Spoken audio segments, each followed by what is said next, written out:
Bienvenue dans le débat. On va revenir sur l'onde de choc provoquée par la mort de Liana, la fillette de 11 ans dont le corps a été retrouvé le 4 juin dans le Gers. Des rassemblements ont eu lieu dans près de 200 villes en France cette semaine. Des enquêtes sont en cours. Ce drame est aussi une affaire politique autour des défaillances potentielles de plusieurs institutions, dont la justice. Le suspect Jérôme Barella avait déjà fait l'objet de plusieurs signalements et accusations de violences sexuelles sur mineurs, dont une affaire de viol présumée en 2025, sans que les investigations n'aient été menées avec la rapidité attendue. Gérald Darmanin a présenté ses excuses publiques et parlé d'un immense échec, sans mettre en cause un manque de moyens de la justice. Le garde des Sceaux a été alpagué hier à l'Assemblée nationale par les députés LFI qui demandent sa démission. Le Premier ministre Sébastien Lecornu a fait des propositions et une loi devrait commencer à être discutée à la mi-juillet. Emmanuel Macron a reconnu aujourd'hui en Conseil des ministres, je cite, des dysfonctionnements manifestes dans l'affaire Liana. Le chef de l'État a reconnu que la question de la confiance dans nos institutions était posée, mais il a appelé à attendre le résultat des inspections pour réagir à la lumière des faits et sans démagogie, je cite. Alors on va revenir sur ce drame devenu un scandale d'État, une affaire nationale. On va évoquer les responsabilités et les pistes d'évolution possibles pour une meilleure protection des enfants dans le pays. La France a-t-elle failli ? On va poser ces questions à nos invités. Brice Sokol est avec nous ce soir. Bonsoir. Bonsoir. Vous êtes politologue, essayiste, co-auteur avec Frédéric Dabi de L'écharpe et les tempêtes face aux mères, la défiance inattendue aux éditions de l'Aube. Bienvenue à vous. Isabelle Santiago est avec nous ce soir. Bonsoir. Bonsoir. Députée du Parti socialiste du Val-de-Marne, auteur en 2025, donc l'année dernière, d'un rapport d'enquête parlementaire sur les manquements de l'aide sociale à l'enfance. Nathalie Buquet est avec nous ce soir. Bonsoir. Bonsoir. Vous êtes avocate de l'association Innocence en danger. En face de vous, Manon Lefebvre, bonsoir, secrétaire nationale du syndicat de la magistrature. Merci de participer à cette émission. Avant de démarrer cette discussion, je vous propose de faire un point en images, justement pour ceux qui connaissent mal l'affaire, ceux à l'international qui nous regardent. C'est tout de suite avec nos confrères de France 2. À Fleurance, dans le Gers, la ville de la petite Liana, l'indignation des habitants face au drame ne retombe pas. La colère sera toujours là. C'est trop gros. C'est trop, je ne sais pas. Il n'y a pas de mots. On ne peut pas pardonner ça. La raison de cette colère, le retard pris dans les enquêtes sur Jérôme Barella, le meurtrier présumé. Depuis l'année dernière, depuis 2018, qu'ils savaient qu'il y avait des choses qui se passaient. Et que là, d'un seul coup, voilà. C'est malheureux d'en arriver là. En août 2025, une mère de famille avait déposé plainte contre Jérôme Barella pour viol sur sa fille. Elle poursuit l'État pour faute lourde. Si tout avait bien fonctionné et qu'on avait pris en compte la plainte de cette dame et de son avocat, ça serait une logique. Liana serait encore vivant, à mon avis. Je trouve que c'est normal qu'on attaque la justice, l'État, la gendarmerie, bien sûr. Et ce matin, le directeur de la gendarmerie reconnaît à son tour un échec. Quand vous avez, à un moment donné, un auteur identifié et une victime avérée, nous sommes en situation d'urgence. Ce n'est pas une affaire de moyens. C'est une affaire de traitement d'un dossier dans sa rapidité. Ni les excuses, ni les annonces politiques n'estompent la douleur. L'émotion dans cette nouvelle marche blanche organisée hier par les grands-parents de Liana à 300 km de Fleurance. Avec cet hommage poignant rendu à l'enfant par sa tante. Liana, tu resteras pour toujours dans nos pensées et dans notre cœur. Nous t'aimons énormément et nous ne t'oublierons jamais. La fillette doit être inhumée vendredi dans le cimetière de Fleurance. Nathalie Buquet, la mobilisation a été exceptionnelle. Il y a eu des manifestations toute cette semaine, un peu dans tous les coins de France. Quel est votre regard sur ce drame, sur la vulnérabilité peut-être des enfants ? La vulnérabilité des enfants, évidemment, elle touche tout le monde. Avocat que je suis, pénaliste et aussi au juge des affaires familiales et avocat d'innocence en danger, c'est malheureusement quelque chose qu'on constate depuis des années. L'urgence vraiment de protéger nos enfants, d'avoir des institutions qui s'adaptent aux enfants, à la protection de l'enfance et pas l'inverse, parce que c'est ce qu'on a essayé de faire pendant des années, que les enfants s'adaptent à nos institutions. Mais je pense que c'est pas le, on ne prend pas le problème dans le bon sens. voilà, aujourd'hui, il y a beaucoup d'émotions. Il y a beaucoup de gens pour qui c'était la première fois qu'ils se rendaient devant un tribunal, justement à l'occasion de ces rassemblements, pour pouvoir crier leur colère. Vous avez été surprise par une telle mobilisation? Non, je n'ai pas été surprise. On le sent, nous, avocats, au contact du terrain depuis maintenant plusieurs années pour ma part. J'observe que les personnes sont de plus en plus impatientes, de moins en moins résignées et veulent enfin des comptes, veulent que ça puisse avancer parce que malheureusement, ce qui est arrivé à cette petite Liana, c'est la résultante effectivement d'une justice qui s'essouffle pour un certain nombre de raisons, de manque de moyens, de manque d'efficience. Et aujourd'hui, malheureusement, il va vraiment falloir se saisir du problème pour qu'on puisse enfin avancer et apporter des solutions effectives, opérationnelles, pour qu'on puisse enfin avancer, comme a pu le faire l'Espagne il y a maintenant plus d'une dizaine d'années, avec vraiment une réforme en profondeur, vraiment, où ils ont décidé de réformer totalement avec une approche globale de la protection de l'enfance. On va y revenir sur cet exemple espagnol. On parle beaucoup de la Belgique aussi. Manon Lefebvre, vous qui êtes la magistrate de ce plateau, il y a eu des défaillances dans ce suivi de l'enquête, puisqu'en fait, il y a eu cette plainte pour viol de la mère de Rosa, qui avait eu lieu plusieurs mois avant le meurtre. Cette plainte avait été enregistrée à Toulouse, pour ceux qui ne connaissent pas l'affaire, puis transmise au parquet d'Auch. Et là, il y a eu un délai très important. Est-ce que c'est un premier dysfonctionnement, cela ? En fait, le délai, quand on regarde tout, le délai, il arrive après. En réalité, c'est dans le traitement de l'enquête une fois que les instructions sont données. Mais de toute façon, tous ces délais-là dont on parle, ils surprennent absolument toute la France, mais je pense qu'ils ne surprennent absolument aucun professionnel, parce que c'est habituel. C'est anormal. Mais en général, ces plaintes, lorsqu'il y a justement une plainte auparavant, c'est prioritaire, non ? En fait, tout est prioritaire. En fait, quand on gère les mineurs, en fait, là, il faut quand même comprendre que c'est pas une plainte par mois qu'on reçoit de ce genre, c'est des dizaines et des dizaines de plaintes. Donc en réalité, nous, quand on découvre cette affaire comme tout le monde, personne n'est surpris de ces délais puisque ce sont devenus des délais habituels. C'est complètement anormal, déraisonnable. Le fait que le suspect n'ait pas été entendu. Mais en fait, on ne fait que dire des choses terribles depuis des années. On ne fait que dénoncer l'horreur de l'état de notre système et de la façon dont on traite ces affaires, mais dans un vide. Et je pense que l'avocate en face, en plus, le vit d'autant avec les victimes qu'elle accompagne. Madame la députée à côté de moi pourra également dire qu'elle l'a vu quand elle a réalisé son rapport. C'est la triste réalité et on en est tout aussi triste. Donc c'était inévitable. C'est pas que c'est inévitable, c'est juste que depuis la semaine dernière, chaque parquetier, donc tous les membres du parquet se disent « ça aurait pu être moi ».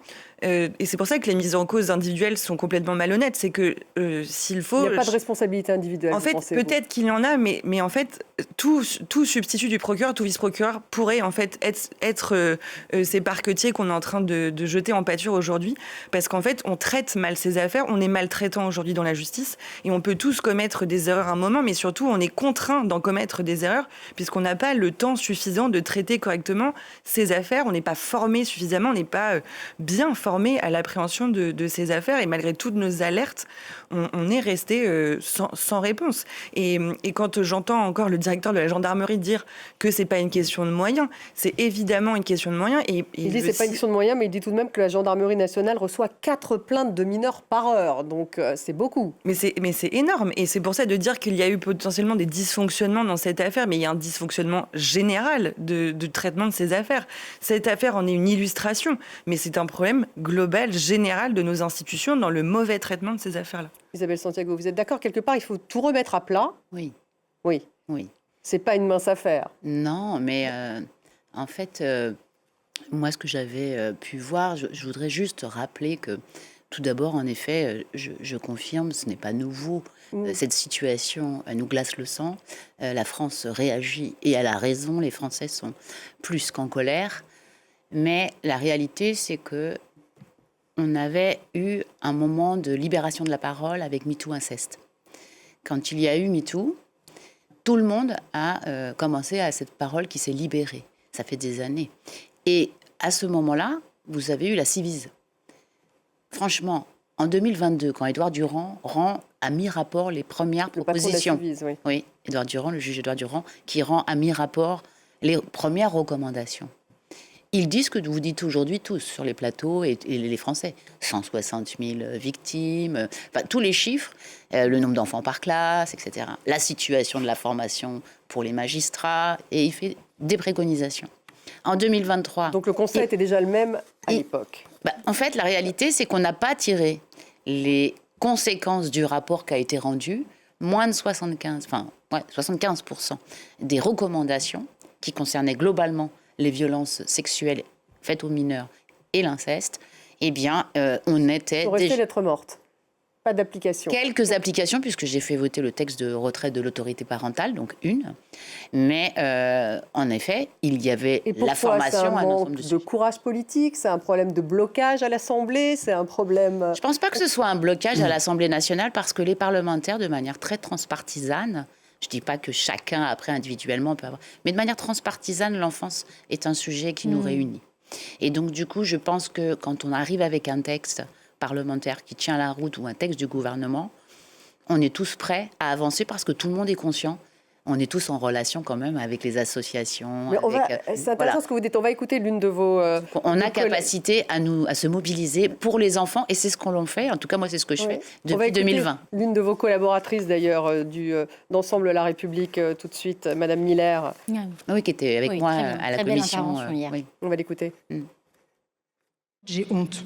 Depuis qu'on a commencé cette séance de questions au gouvernement, j'ai honte de l'image qu'on donne. Hier, il y a des hommes, des femmes, beaucoup de femmes, qui se sont déplacés probablement pour la première fois de leur vie devant un palais de justice pour nous demander d'agir en responsabilité et de protéger nos enfants. Et depuis 15 heures, on se renvoie la balle comme des gamins dans une cour d'école. On cherche des responsabilités individuelles. Et en fait, j'imaginais, mais avec beaucoup de naïveté sans doute, qu'on allait être constructif enfin, parce que je crois que c'est ce que les gens attendent de nous sur un sujet comme celui-ci, qu'on se tienne la main, qu'on se tende la main, qu'on se mette tous autour d'une table pour travailler pour nos enfants. Et si être député en mai 2026, c'est ça, eh bien je ne me sens pas députée, je me sens citoyenne et je suis vraiment déçue. Brice Sokol, elle est déçue, elle le dit, parce que c'est aussi une affaire politique. On a bien vu la Gérald Darmanin, le ministre de l'Intérieur, aujourd'hui les déclarations d'Emmanuel Macron, ça va très très loin. On est dans une espèce de scandale d'État. On est, comme le disait le maire de Florence, dans un fait de société et un fait politique important. Moi, malheureusement, ce drame illustre, nous, ce que l'on dit depuis plusieurs années, c'est-à-dire c'est la défiance d'une majorité de Français à l'égard de la politique nationale. Pourquoi ? Parce que les Français aujourd'hui, dans le domaine de la santé, dans le domaine de la justice, dans le domaine de la sécurité, veulent des résultats. Et ce drame illustre, encore une fois, le décalage entre la politique nationale et les aspirations et les besoins de nos concitoyens.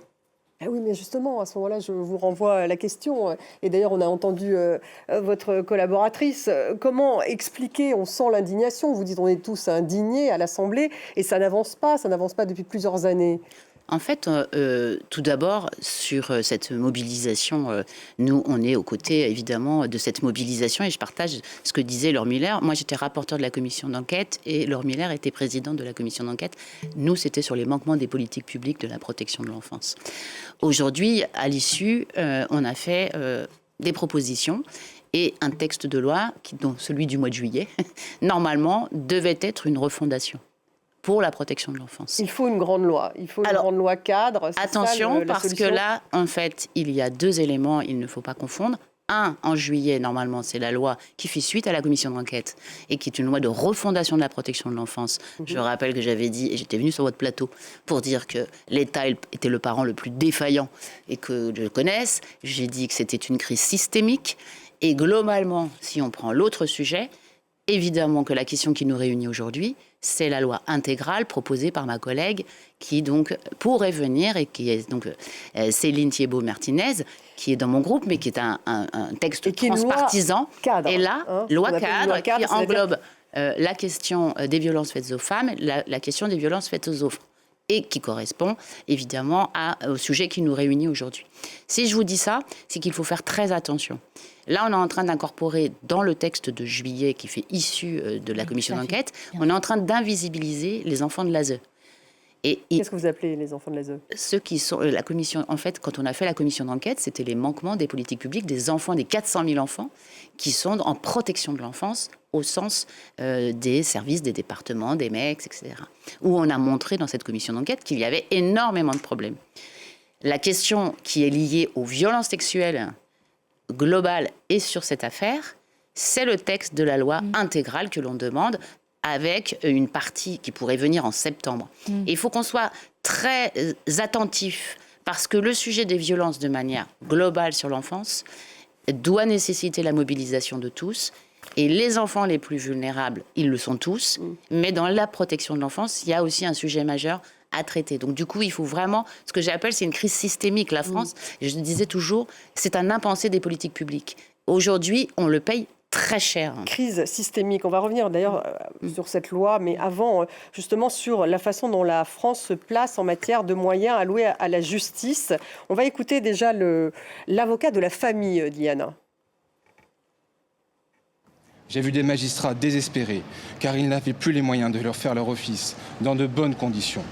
A-t-on oublié la tribune des 3000 magistrats suite au suicide de l'un d'eux? Je vous demanderai donc un peu de respect. Étudier 70 000 plaintes d'ici le 14 juillet, c'est de la poudre de perlimpinpin. Et j'espère que personne n'est dupe, c'est impossible, à moins de mal faire son travail.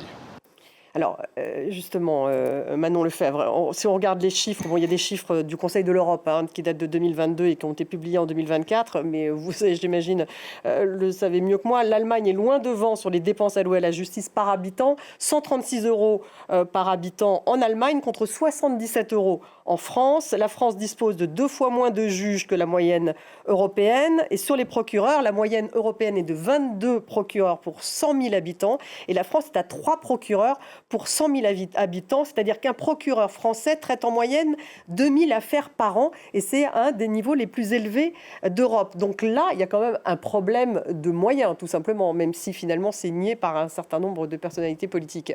Oui, on le dénonce. Et d'ailleurs, c'était intéressant que cet avocat, tout le monde a été très ému par cette prise de parole qui a touché l'intégralité des professionnels. Et de revenir sur cette tribune des 3000, j'en ai fait partie. On était 9 magistrats, très jeunes magistrats. On l'a rédigé suite au suicide de ma camarade de promotion. Et en fait, on s'est tous rendu compte à quel point nous étions maltraitants au travail parce qu'on nous mettait dans des conditions qui ne nous permettaient pas de traiter correctement les justiciables et de ne pas traiter correctement notre travail. Et ces chiffres-là que vous citez ne changent pas depuis des années et des années. Et qu'en 2021, il y a eu un mouvement mais complètement inédit chez les magistrats. On est tous descendus dans la rue, on a fait grève, on a hurlé notre désespoir, mais non pas pour notre propre souffrance, mais aussi de la souffrance qu'on crée chez les justiciables. Et pourtant, 2021... Oui. Il y a eu des augmentations budgétaires. C'est ça, sous Emmanuel Macron, le budget de la justice, il est passé de 6,9 milliards d'euros en 2017 à 10 milliards d'euros en 2024-2025, c'est-à-dire une hausse de 40 à 50%. Oui, mais des budgets. Alors, on partait quand même de très très loin. Un budget de la justice en dessous de 10 milliards, déjà, je trouve on partait vraiment très très loin. Et par ailleurs, c'est un budget qui est pour bonne partie quand même alloué à la direction de l'administration pénitentiaire. Exactement. On incarcère de plus en plus aujourd'hui. Les prisons sont pleines à craquer. On est en surpopulation carcérale comme on ne l'a jamais été. Donc ça coûte cher. Et surtout, ça n'a pas été proportionnel au nombre de procédures que nous avons à traiter aujourd'hui. Il y a le mouvement MeToo qui a été une déflagration et qui a multiplié ces procédures. Et deuxièmement, malgré tout, une nouvelle génération de professionnels qui a quand même un peu décidé de prendre en main ces procédures et donc qui a voulu passer un peu de temps. Donc forcément, ce budget n'est pas du tout à la hauteur de ce que nous devrions pouvoir faire. Les chiffres que vous évoquez, ils sont terrifiants et ceux de la police ne sont pas beaucoup plus glorieux. Et on va écouter Gérald Darmanin, justement, le ministre de la Justice. Ce qui nous manque dans cette histoire, ce n'est pas une nouvelle loi, ce n'est pas des nouveaux moyens, ce n'est pas des problèmes numériques, c'est simplement, me semble-t-il, la priorisation des plaintes pour viol. Et je crains que l'une des difficultés, c'est que nous ayons traité collectivement cette plainte comme on traite n'importe quelle autre plainte et qu'on n'a pas compris que la garde à vue c'était au début et pas à la fin, que nous avions tous les éléments, un rapport médical qui était extrêmement clair, un auteur identifié déjà connu dans les services du TAJ et de Cassiopée et un expert qui avait pu rendre très rapidement son rapport pour dire que cette petite fille, il fallait la croire et en effet quelqu'un qui, si on en croit désormais les remontées, était manifestement dans une stratégie de pédocriminalité. Nathalie Buquet, donc là, il parle de, finalement, responsabilité individuelle, le ministre de la Justice, pas du tout de quelque chose de systémique. Alors, M. Darmanin, il mélange beaucoup de choses. C'est un peu la problématique d'avoir aussi un garde des Sceaux qui n'est pas sur le terrain, en tout cas sur le terrain de la justice, et ne pas connaître comment ça fonctionne. J'ai une magistrate devant moi. Toute personne qui fait du droit pénal sait que la garde à vue, ce n'est pas au début. Parce que si vous faites une garde à vue au moment où on est mis en cause, en fait, on ne peut pas confondre la personne. On n'a pas récolté suffisamment d'éléments pour avoir un dossier solide, pour ensuite le déférer devant un juge d'instruction et effectivement avoir des éléments suffisants pour le placer en détention provisoire. Donc pour moi... Mais comment expliquer qu'il n'ait pas été arrêté du tout, justement? Alors qu'il n'ait pas été, arrêté, qu'il n'ait pas été entendu, je pense que c'est justement le laps de temps qu'on a, c'est-à-dire que dans ce dossier, et c'est pour ça en fait quand on écoute précisément ce que dit le directeur... Non, mais on ne peut pas dire qu'il y a une responsabilité individuelle. C'est une question que je pose. Oui, mais parce que ça fait plusieurs jours qu'on entend dire ça. Dans ce dossier, on n'a pas un magistrat qui a pris une décision qui serait une mauvaise décision. Justement, dans le cadre de ce dossier, il y a quand même une enquête. Non, il n'y a pas de décision. Non, mais il n'y a pas de décision qui a été. C'est-à-dire qu'on n'est pas comme dans des affaires où on a pu entendre une remise en liberté, etc. Aujourd'hui, ce qu'on voudrait savoir, c'est quelles instructions ont été données et si on a une défaillance au moment du temps pour donner ces instructions, est-ce qu'ensuite ce sont les enquêteurs? Donc, effectivement, les responsabilités individuelles, aujourd'hui, on ne peut pas les établir. On ne peut pas les établir. Mais c'est vrai que je trouve ça dangereux quand on vient dire que dans cette affaire, il aurait fallu mettre tout de suite en garde à vue cette personne. Ce n'est pas le sujet. De la même manière que quand on dit qu'il y a pas de... Ce ne serait pas un manque de moyens dans cette affaire, ce que reprend le directeur général de la gendarmerie, c'est parce que dans cette brigade, en particulier, il y avait des moyens. En revanche, ce qui a fait défaut, et ça c'est établi, c'est qu'il n'y a pas eu de communication entre les deux parquets et qu'on peut très bien se dire dans une affaire comme celle-ci, plutôt que de transmettre comme n'importe quelle affaire, de passer un coup de fil à son collègue pour dire « je t'envoie une procédure dans laquelle il y a des éléments qui laissent à penser qu'on a un prédateur qui est déjà passé à l'action et que potentiellement il est dangereux pour d'autres enfants ». Ça, effectivement, on peut le regretter. Brice Sokol, oui, on peut le regretter. La difficulté de Gérald Darmanin, c'est qu'il est pris entre une opinion publique qui veut des résultats vite et tout de suite, et des magistrats qui, comme vous le disiez justement, ont des difficultés matérielles, même si le budget a augmenté. Mais moi, je voudrais relever quand même, c'est le sujet de la justice. Parce qu'en fait, on avait fait des sondages l'année dernière sur la justice. On demandait aux Français, avez-vous confiance? Gendarmerie, police, justice, donc les santé, institutions, les institutions publiques. Et les Français ont pratiquement peu confiance en la justice. C'était 49% des Français n'ont pas confiance en la justice. Donc tout le sujet politique, il est là. C'est-à-dire qu'on veut... Pourquoi ils n'ont pas confiance en la justice? Et dans le sondage, c'était très clair. C'est parce que, les délais sont beaucoup trop longs. Deuxièmement, il y a un manque de moyens, ils le reconnaissent. Troisièmement, parfois les décisions ils considèrent sont un peu sévères et parfois elles sont pas justes. Donc, et puis la justice, c'est un monde un peu à part. C'est un monde pour Monsieur Lambda, pour nos concitoyens. C'est un monde qui a un langage particulier, qui est un peu refermé sur lui-même. Donc c'est difficile pour le politique de faire le lien à la fois entre la justice et l'opinion publique sur ce genre d'affaires. Et donc il faut faire attention parce qu'en fait ça nourrit cette incompréhension collective, nourrit la défiance à l'égard du politique, de nos institutions, et nourrit le populisme. Le sujet, il est là, en fait, au-delà, évidemment, de ce drame. Oui, bien sûr, mais je suis d'accord avec vous. C'est que les conséquences politiques, nous sommes à 10 mois de l'élection présidentielle, peuvent avoir de lourdes conséquences. Et donc ça devrait être un sujet de cette présidentielle, vous pensez, important? De toute façon, ça fait plusieurs années et maintenant plusieurs mois que les attaques contre la justice, les discrédits portés contre la justice, les attaques à l'indépendance se multiplient par les responsables politiques et ça fait beaucoup de mal à l'institution judiciaire. Que les citoyens n'aient pas confiance, qu'ils critiquent que la justice soit injuste.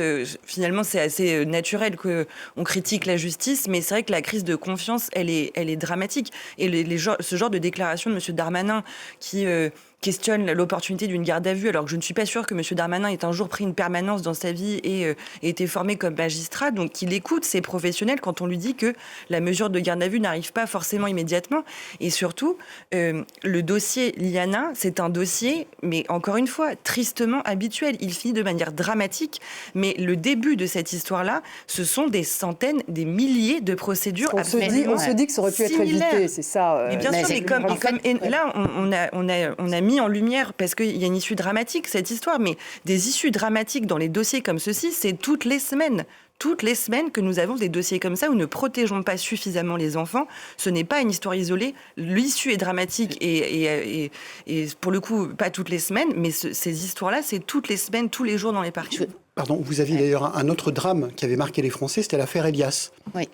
Suite à l'affaire Elias, il y avait une inspection générale de la justice qui s'était prononcée et qui, à mon avis, va donner les mêmes conséquences. Poignardé. C'était un jeune garçon qui avait été poignardé par deux mineurs qui étaient déjà suivis par la justice. Mais une inspection avait été diligentée. Mais moi, je suis persuadé que les résultats de cette inspection vont donner les mêmes résultats. C'est-à-dire des lenteurs dans les prises de décision, un manque de moyens qui a entraîné des défaillances. Qui fait qu'on n'entend pas, en fait. On ne les entend pas, ces assaillants. Non, mais en tout cas, moi, ces assaillants présumés. Je voudrais me permettre de dire qu'il faut quand même rappeler...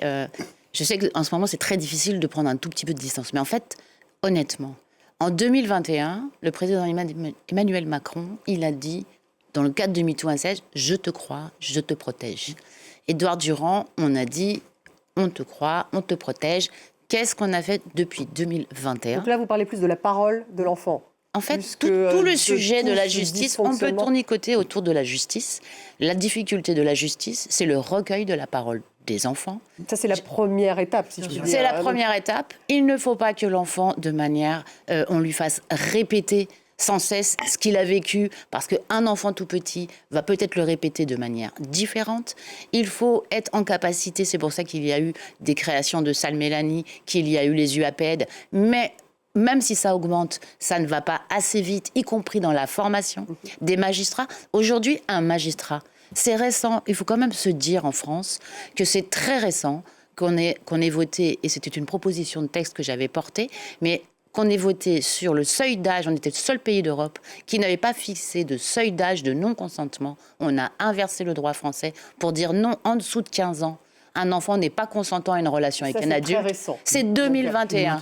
Le fait qu'un enfant, on redise à un parent que quand il y a un féminicide ou de l'inceste, non, on te protège, ton parent agresseur n'aura donc pas, parce que le civil et le pénal étaient pas regardés ensemble, et ça c'est quand même une problématique, et donc du coup le retrait de l'autorité parentale. En fait, quand les gens, il y avait des féminicides ou de l'inceste, la justice, elle continuait à donner parfois des visites médiatisées à des enfants. Enfin, il faut voir où on est aussi. Et c'est encore le cas, malheureusement. Et franchement, honnêtement, je vous le dis avec un peu de colère, on part de très loin dans la compréhension. Moi, j'ai des origines espagnoles. Je vous le dis, ça fait depuis un paquet d'années que, y compris sur les violences faites aux femmes, ça fait plus de 20 ans, et sur les enfants, ça fait plus de 10 ans. Mais il n'y a pas que l'exemple espagnol. Il y a l'Australie, il y a la Belgique, il y a l'exemple de la Belgique, justement, qui ont travaillé sur des sujets autour de la prise en compte de l'enfant.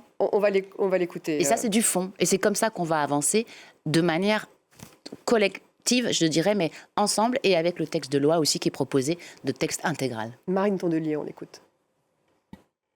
Quand ça ne marche pas dans un pays, il faut aller regarder ce qui marche ailleurs. En Belgique, à quelques pas d'ici, on a des centres de prise en charge des violences sexistes et sexuelles, ouverts 7 jours sur 7, 24 heures sur 24. En Belgique, ça a été créé après l'affaire Dutroux. Ça a été créé après l'affaire Dutroux et ça a été créé notamment par une secrétaire d'État écologiste qui a décidé de mettre au même endroit de manière totalement gratuite, y compris si vous n'avez pas la nationalité belge, des infirmières pour des prises en charge urgentes en termes de soins directement, pour aussi une expertise médico-légale. Vous savez que beaucoup de victimes, elles n'auront jamais justice parce que les preuves médico-légales n'ont pas été recherchées dans les 72 heures, les traces d'ADN, etc. Vous les retrouvez plus après. Et puis aussi des psychologues, évidemment, pour prendre en charge les personnes. Et ces professions-là, il y a aussi des spécialistes, des enfants qui sont là si vous êtes mineur. Ce sont des centres ouverts 24 heures sur 24, 7 jours sur 7. Vous demandez l'ouverture de ces centres en France. Attendez, c'est pas fini. C'est qu'au même endroit, vous avez aussi des équipes de police. Et donc, vous n'êtes pas baladé en allant au commissariat, en attendant des heures. Ensuite, on vous dit qu'il faut aller à l'hôpital. Vous attendez des heures. Vous vous découragez un moment. Vous n'êtes pas bien. Vous avez juste envie de penser à autre chose. Là, vous avez tout au même endroit. Brice Sokol, donc ça c'est une des solutions belges, manifestement ça fonctionne, donc cette maison dans laquelle vous avez sous un même toit médecins, psychologues, policiers spécialisés, parquet, services de protection de l'enfance, voilà une mesure politique qui a été prise chez nos voisins. Une mesure politique efficace qui a été prise en Belgique, mais en fait encore une fois, moi je pense que ça part de la réforme de l'État, c'est-à-dire qu'il faut qu'on ait un État qui accepte de décentraliser certaines de ses compétences, et qu'il le fasse vraiment et réellement, être au plus près du terrain, de ses administrés, des préoccupations de ses administrés. Je crois que je lisais qu'il y a 13% uniquement des enfants qui subissent des sévices sexuels qui le disent.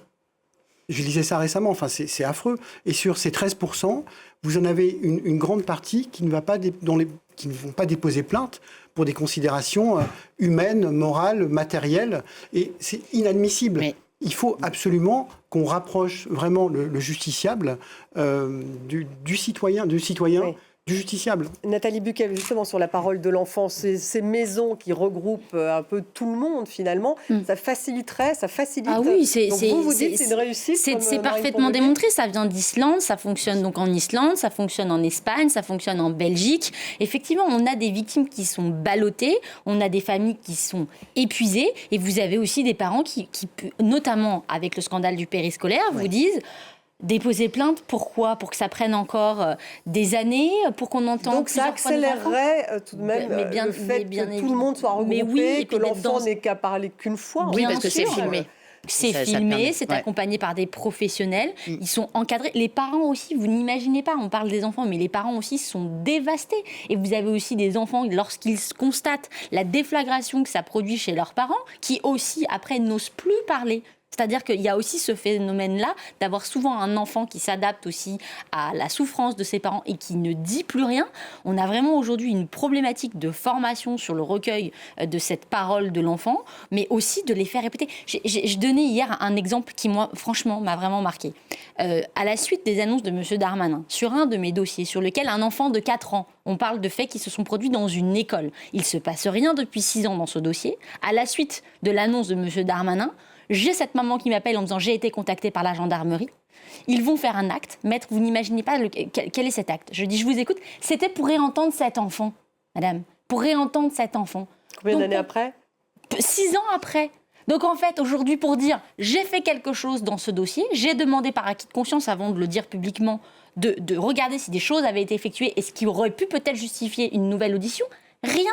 Donc c'est ça aussi qu'on peut avoir avec des annonces comme celle qui a été faite par notre ministre, c'est de faire des actes pour dire on a fait des actes pour sortir les stocks, mais qui en fait ne font toujours pas avancer ces dossiers.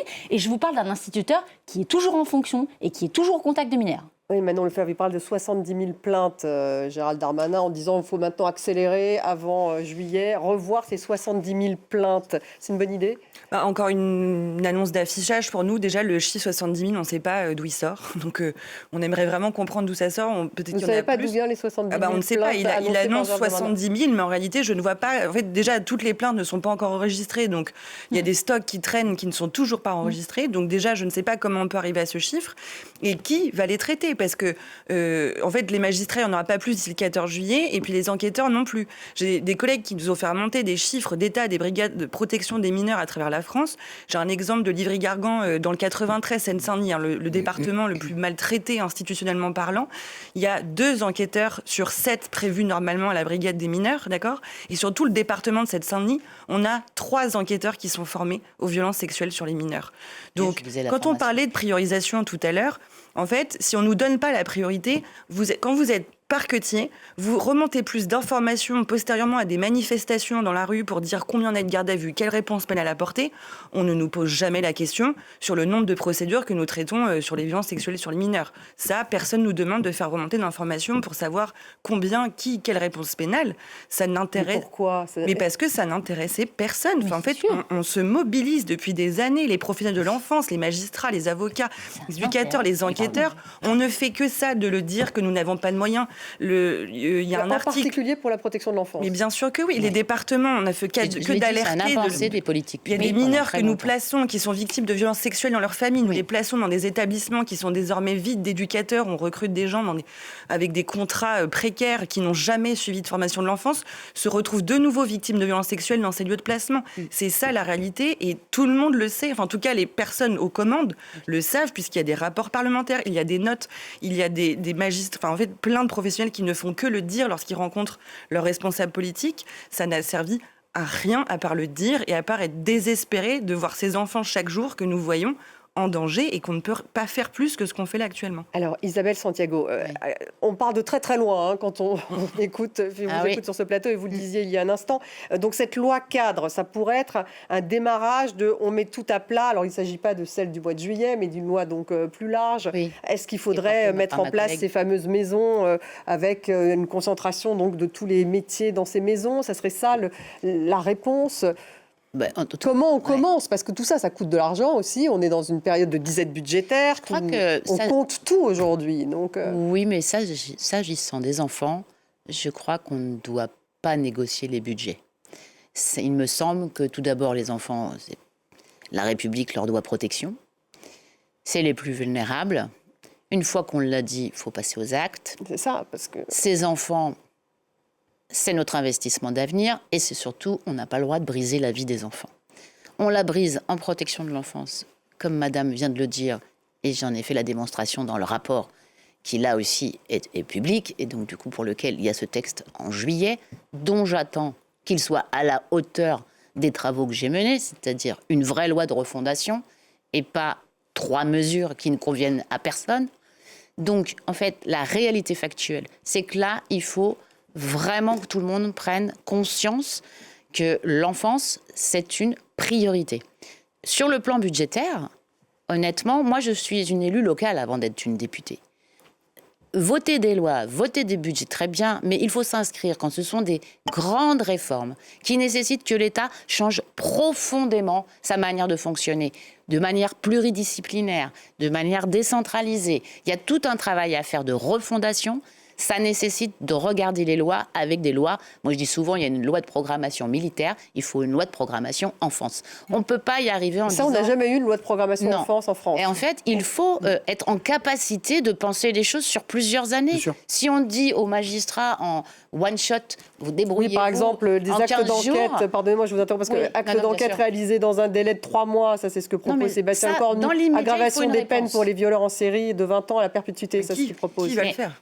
Il faut une réponse. De toute façon, c'est vrai que la situation nécessite, et vous l'avez dit, une réponse absolue. La seule chose, c'est qu'il faut inscrire et rassurer les Français sur la capacité de l'État à protéger les enfants. C'est nécessaire. Je pense que le sujet est absolument là. C'est-à-dire que reprendre une proposition de loi, déposer un projet de loi imparfait, prendre un décret, comme je l'ai lu ce soir, c'est pas la réponse qu'attendent les Français. Les Français, ils attendent une réponse forte, comme vous le disiez, globale, et ça passe aussi par une réforme de l'État. Les 400 000 enfants qui sont en vulnérabilité, qui sont aujourd'hui traités par les départements, soit dans des familles, soit dans des centres spécialisés, avec des éducateurs, comme vous le disiez, qu'on trouve comme ça, qui ne sont pas contrôlés. 30 000 postes.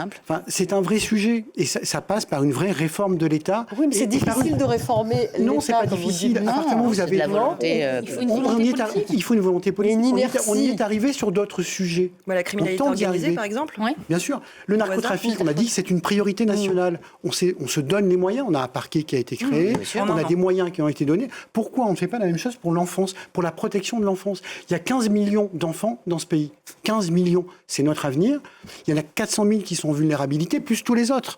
C'est notre avenir.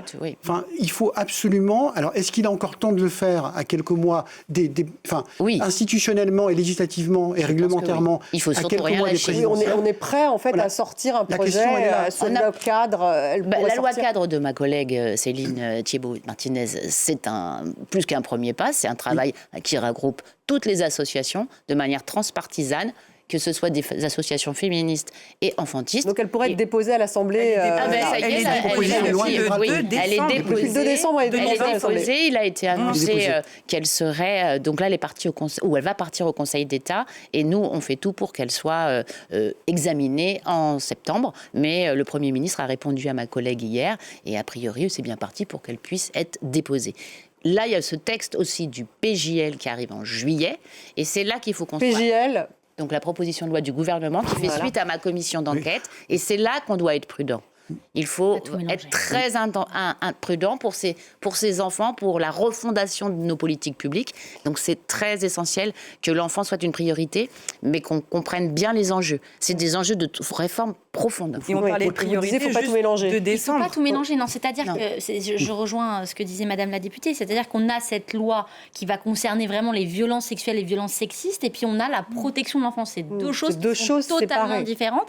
Et attention, encore une fois, et c'est là-dessus l'écueil dans lequel on est en train de tomber, on a le gouvernement qui vient piocher un petit peu, finalement, des propositions un peu partout, et qui accélère pour que ça passe au mois de juillet, alors qu'il faut prendre le temps, il faut que justement les professionnels soient consultés, il faut qu'on puisse avoir un vrai débat et pas de vote d'urgence pour dire ça y est, on a voté l'imprescriptibilité, ça y est, on a voté la perpétuité pour la sérialité. Non, c'est quelque chose en profondeur, ça ne peut pas se préparer en quelques semaines, il faut que ça soit débattu. Il y a donc septembre, ça serait un bon moment, par exemple. Il y a deux sujets qui doivent être parfaitement débattus et il ne faut pas que ça soit mélangé parce que ce sont des enjeux qui sont différents mais complémentaires. Il faut quand même accélérer. Oui, mais l'accélération, elle intervient déposée le 2 décembre au Parlement. Et s'il n'y avait pas eu cette affaire, je pense que cette loi intégrale, on ne l'aurait jamais débattue au Parlement. Jamais. Et puis, là encore, l'histoire de la priorisation est importante. Et puis, autre chose, et je rejoins parfaitement ce qui a été dit, sur les dispositions qu'on est en train d'aller piocher, si on remarque bien, c'est des dispositions qui ne coûtent pas très cher. C'est ça, exactement. L'imprescriptibilité, ça ne coûte rien. On dit juste que maintenant, c'est imprescriptible. Ça va coûter plus parce que plus d'enquêteurs et de magistrats pour traiter de nouvelles procédures qu'on n'a toujours pas les moyens de traiter. Augmenter la peine d'emprisonnement, pareil. Alors ça va coûter plus de places de prison, évidemment. On a déjà ça a un coût, évidemment. Alors un coût, mais je veux dire, c'est les dispositions les moins chères et surtout les dispositions qui ne touchent pas aux problèmes structurels des violences sexuelles et féminines, de prévention, d'accueil de l'enfant. En quoi ces dispositions vont permettre aux enfants d'être mieux écoutés, aux procédures d'être mieux traitées? Ça ne concerne absolument pas. C'est justement ce qu'a refusé de faire l'Espagne au moment où elle a refondu son système, c'est de dire nous ne voulons pas un système plus répressif, nous voulons une approche globale de la protection de l'enfant. Et c'est pour ça que ça a fonctionné. D'être dans une logique répressive, c'est pas ça qui va effectivement régler le problème fonctionnel autour de la répression des violences sexuelles faites aux enfants. Une loi cadre, on a compris, une loi cadre, vraiment approcher la problématique de manière globale. Merci beaucoup d'avoir participé à cette émission. Merci beaucoup à vous Isabelle Santiago, Brice Sokol, merci Nathalie Buquet et Manon Lefebvre. Merci beaucoup d'avoir participé. Voilà ce qu'on pouvait dire donc sur ce drame, cette affaire, ce scandale d'État. On se retrouve demain.